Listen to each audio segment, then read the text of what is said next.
اللهم اغننا عن هبة الوهابين بهبتك، واكفنا وحشة القاطعين بصلتك۔ بار الہ ہمیں اپنی بخشش و عطا کی بدولت بخشش کرنے والوں کی بخشش سے بے نیاز کر دے، اور اپنی پیوستگی کے ذریعے قطع تعلق کرنے والوں کی بے تعلقی و دوری کی تلافی کر دے۔ حتى لا نرغب إلى أحد مع بذلك، ولا نستوحش من أحد مع فضلك، تاکہ تیری بخشش و عطا کے ہوتے ہوئے دوسرے سے سوال نہ کریں، اور تیرے فضل و احسان کے ہوتے ہوئے کسی سے ہراساں نہ ہوں۔ اللهم فصل على محمد وآله، وكد لنا ولا تكد علينا، وامكر لنا ولا تمكر بنا۔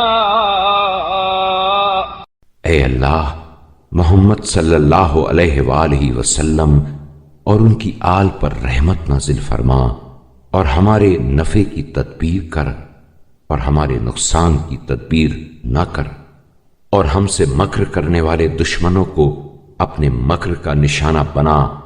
وَأَدِلَّنَا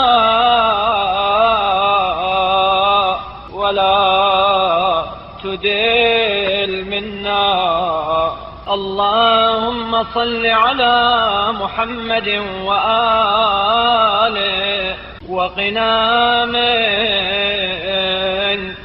اور ہمیں اس کی عزت پر نہ رکھ، اور ہمیں دشمنوں پر غلبہ دے، دشمنوں کو ہم پر غلبہ نہ دے۔ بار الہ محمد صلی اللہ علیہ وآلہ وسلم اور ان کی آل پر رحمت نازل فرما، اور ہمیں اپنی ناراضی سے محفوظ رکھ۔ واحفظنا بك واهدنا إليك، ولا تباعدنا عنك، إن من تقه يسلم۔ اور اپنے فضل و کرم سے ہماری نگہداشت فرما، اور اپنی جانب ہمیں ہدایت کر، اور اپنی رحمت سے دور نہ کر، کہ جسے تو اپنی ناراضی سے بچائے گا وہی بچے گا۔ ومن تهده يعلم، ومن تقرب إليك يغنم۔ اور جسے تو ہدایت کرے گا وہی حقائق پر مطلع ہوگا، اور جسے تو اپنی رحمت سے قریب کرے گا وہی فائدے میں رہے گا۔